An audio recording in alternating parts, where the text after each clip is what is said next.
Eh bien, bienvenue à tous dans cette 15e vidéo d'achat de Blu-ray. Hein, j'ai pris un peu de retard, hein, j'ai acheté beaucoup, mais j'ai pas montré grand-chose.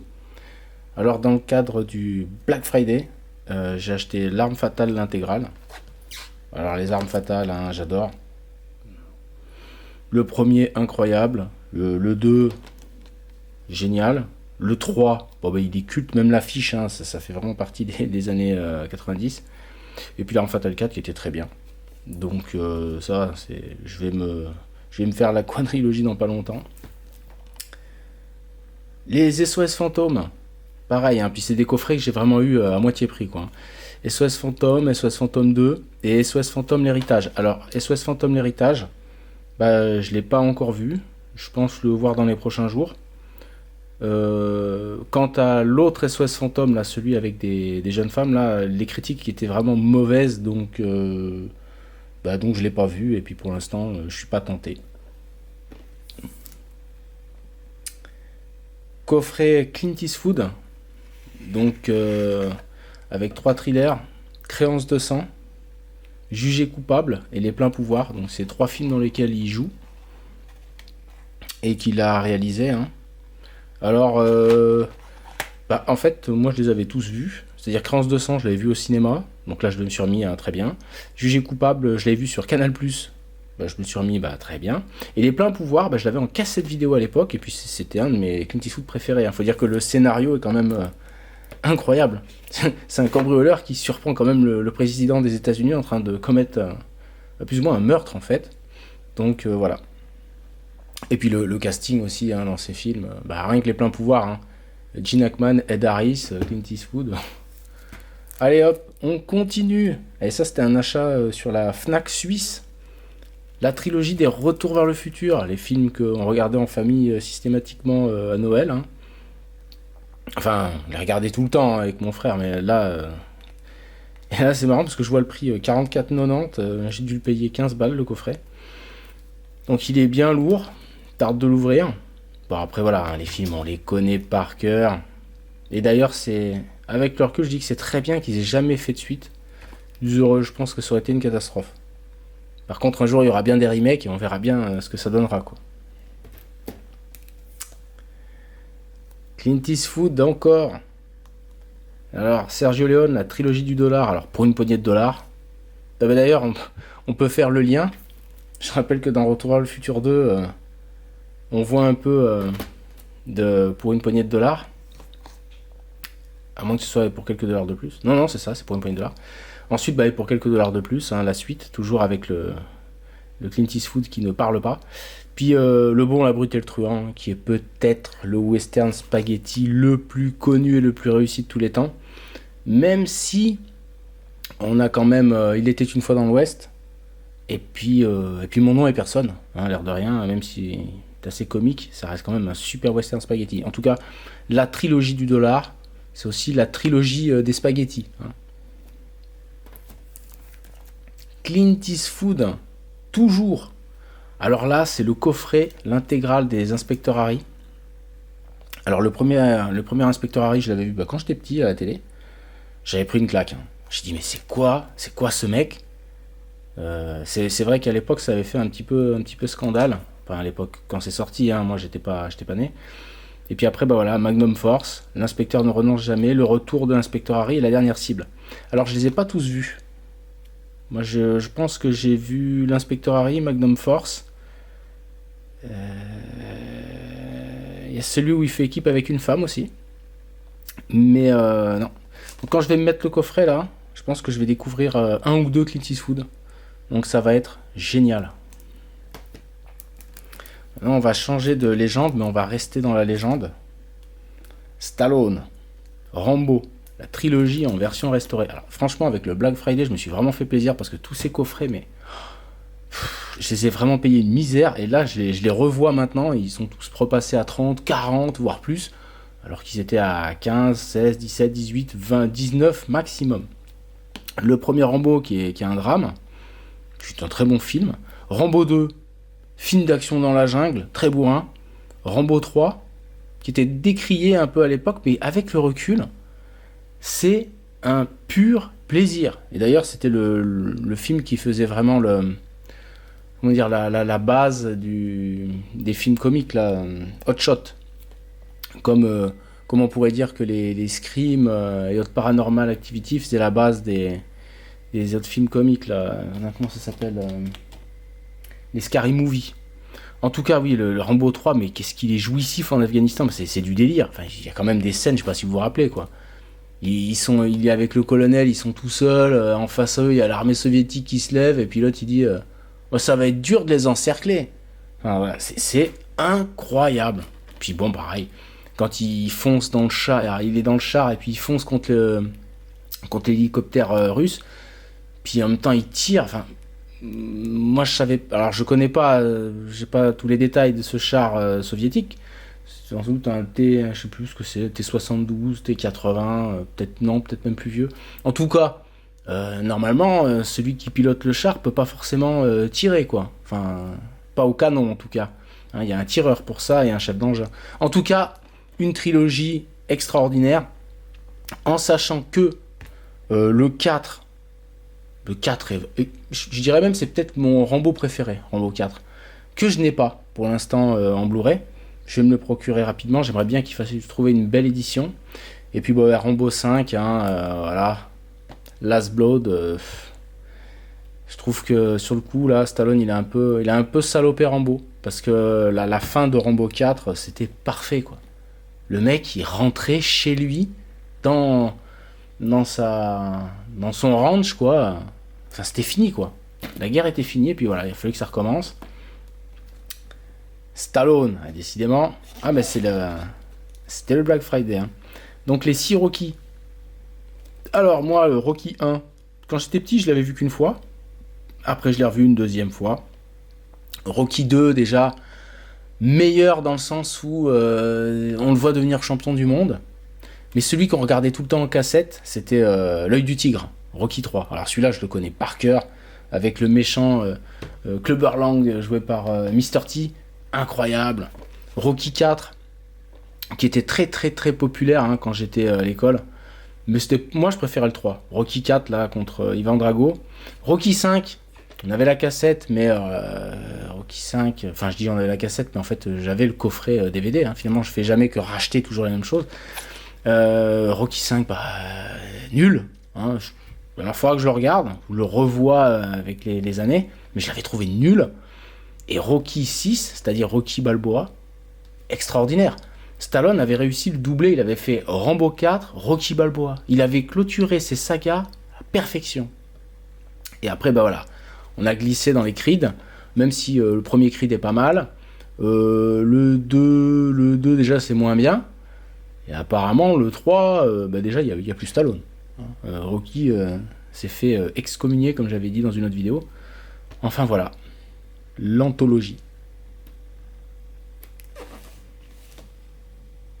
Alors, destination finale. Je suis content d'avoir chopé ce coffret avec les 5 films. Là. D'ailleurs, je me suis déjà remis le 1. On voit, je l'ai mis dans une pochette à moi. Et j'ai vu le 2, j'ai vu le 3. Par contre, je suis pas sûr. 4 et le 5, je pense qu'il y en a un des deux que j'ai pas vu. Donc, on va bientôt éclaircir le mystère. Non, celui sur le pont, je l'ai vu. Fête foraine, le 1, le 2, hein, la scène avec le rondin là, dans la bagnole. Je pense que c'est le 4. Je pense que le 4, je l'ai pas vu, donc ça me laisse un destination finale à regarder. Je sais pas si Tony Todd apparaît dans tous les films. Mais je vais bientôt le savoir. Alors après, on va encore quelques... Là, on n'est plus vraiment dans le Black Friday. Alors j'avais récupéré un peu du Momox. Alors là, j'ai pris 2 Disney. J'avais pris le premier Cars. Sauf que depuis, j'ai aussi chopé le 2 chez Momox. Voilà, donc Cars que je n'ai pas vu. Voilà, donc j'en ai vu aucun. Ce sera l'occasion de les voir, vu que moi, je suis quand même un grand fan des films Pixar. Et là, j'avais un peu décroché. Aladdin, donc là c'est vraiment un gros classique, hein. Très très très aimé par les fans, même si moi je ne l'ai vu qu'une fois. Il l'ai vu qu'une fois, on n'avait pas la cassette chez moi, donc c'est pas... Je risque limite de le découvrir quand je vais le voir, parce que je m'en souviens pas du tout en fait. mais je sais qu'il est extrêmement populaire. Ah. L'étrange histoire de Benjamin Button. Alors ça aussi, c'est un film... hein. Quelle histoire. Allez, un film de David Fincher. David Fincher dont j'ai vu le... je sais pas comment on peut appeler ça, le film Netflix, The Killer. Alors j'étais un peu déçu au premier visionnage de The Killer, mais je me le suis remis 2 fois et maintenant je l'aime bien. En tout cas, Benjamin Button, un film incroyable avec un casting qui l'est tout autant. Je vous rappelle quand même le scénario. Hein. Il y a un gars qui naît, le bébé ressemble à un bébé mais difforme, tellement il est fripé et vieux, quoi. On dirait qu'il est mort. Quoi. Puis en fait, le bébé, il grandit et puis après c'est un jeune garçon qui ressemble à un vieillard. Et en fait, il va vivre sa vie à l'envers, c'est-à-dire plus les années vont passer, plus il va rajeunir. C'est-à-dire qu'il va mourir en devenant un fœtus, quoi. Donc c'est un film, il y a une longue histoire, il se passe énormément de choses. Hein. Le film dure pas un siècle, mais presque. En tout cas, oui, si vous l'avez pas vu, Benjamin Button, c'est un classique, signé David Fincher. Ah, comme par hasard, Millennium, les hommes qui n'aimaient pas les femmes. Avec, comment il s'appelle déjà, Daniel Craig. Alors celui-là je l'avais vu aussi, toujours un film de Fincher, très sympa, une enquête policière très sympa avec une ambiance, une atmosphère. Et là on en vient à certains effets spéciaux qu'il y a dans le film. Justement on voit pas que c'est des effets spéciaux. Hein. Je crois qu'il y a une poursuite en voiture où il y a des trucs qui sont pas réels et puis en fait le but c'est qu'on s'en aperçoive pas. J'avais bien aimé mais je me rappelle pas trop en fait. Et voilà, encore un Liam Neeson actionneur. Alors, moi j'adore cette jaquette. Par contre, le Blu-ray, le Steelbook, il a un peu ramassé. Voilà, c'est pas. Il y a de la colle qui reste, j'arrive pas trop à enlever. Bon, ça va, il est pas trop défoncé. Mais ouais, ce visuel là, dans l'avion, en non-stop, un film d'action honnête. Bon voilà, c'est du Liam Neeson, hein. Vous savez ce que vous allez chercher, vous savez ce que vous allez trouver. Hein. Mais je me rappelle pas trop, mais j'avais passé un bon moment. Bruce Willis, Clone. Alors celui-là, je l'avais pas vu. Donc en fait, dès que j'ai reçu la commande Momox, je l'ai regardé. J'ai trouvé ça génial. Surtout le second rôle, là, joué par Ving Rhames. Non, super scénario, hein. C'est-à-dire c'est un futur où en fait les gens contrôlent des clones. C'est-à-dire vous êtes chez vous dans votre fauteuil avec un casque et vous vivez votre vie à l'extérieur à travers le corps du clone, ce qui vous permet de faire à peu près tout ce que vous voulez sans vous mettre en danger. Sauf que dans le film, des gens dont le clone était tué meurent en vrai. Donc tout de suite là, il y a grosse enquête, hein, parce qu'il y a un peu tout le monde flippe, hein, tout le monde techniquement pourrait mourir parce qu'il y a des milliards de clones. Film sympa.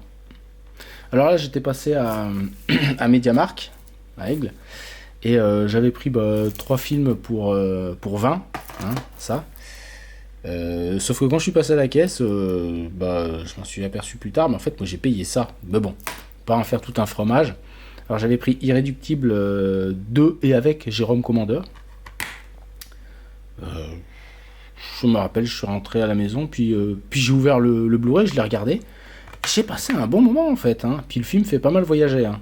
En gros, pour la petite histoire, lui c'est un fonctionnaire, Jérôme Commandeur, et puis voilà, comme il est fonctionnaire, il a son statut de fonctionnaire, il craint rien, il peut pas perdre son job. Sauf que ils veulent dégraisser le mammouth, hein, et là, boum, ils le mutent dans des endroits de pire en pire pour qu'il accepte voilà, sa lettre de congé avec des indemnités. Sauf qu'il refuse systématiquement. Hein, donc il va partout, hein, dans la jungle, au pôle Nord, enfin voilà quoi. Faut voir. Donc un film assez sympa. J'ai rigolé à plusieurs reprises. Ah oui, Christian Clavier qui joue le rôle d'un syndicaliste. Non, je suis en train de travailler. Bon, ok, je fais une pause. Et là, en fait, il pose le pastis. Hein. C'est en fait, ouais, non, faut Irréductible, très sympa. Ibiza avec Christian Clavier et Mathilde Seigné. Alors ça, pour l'instant, je l'ai pas vu. Hein. Comme vous pouvez le voir, il est toujours sous son petit blister. Ça a l'air d'être un film de vacances. Je pense un peu dans la veine de camping, peut-être en moins bien. Bon, enfin, je demande à voir. Je le regarderai prochainement. Je vais trouver le temps de toute façon. Bientôt des vacances. Et le troisième de la trilogie des 3 pour, non pas 20, mais 3 pour 30, The Father, hein, avec le grand, l'immense, le génialissime Anthony Hopkins. Bon, je l'ai pas vu, hein, voilà. Mais je le verrai bientôt. Donc, voilà, ça a l'air de... C'est quoi le scénario d'ailleurs? The Father raconte l'histoire de la douloureuse décadence d'un homme qui était autrefois fort et dont la vie se dégrade progressivement. Ouais, alors ça, c'est ce qui nous arrive un peu à tous en vieillissant, hein. Donc, je pense que ça va être un peu triste tout ça. Mais bon, faut le voir.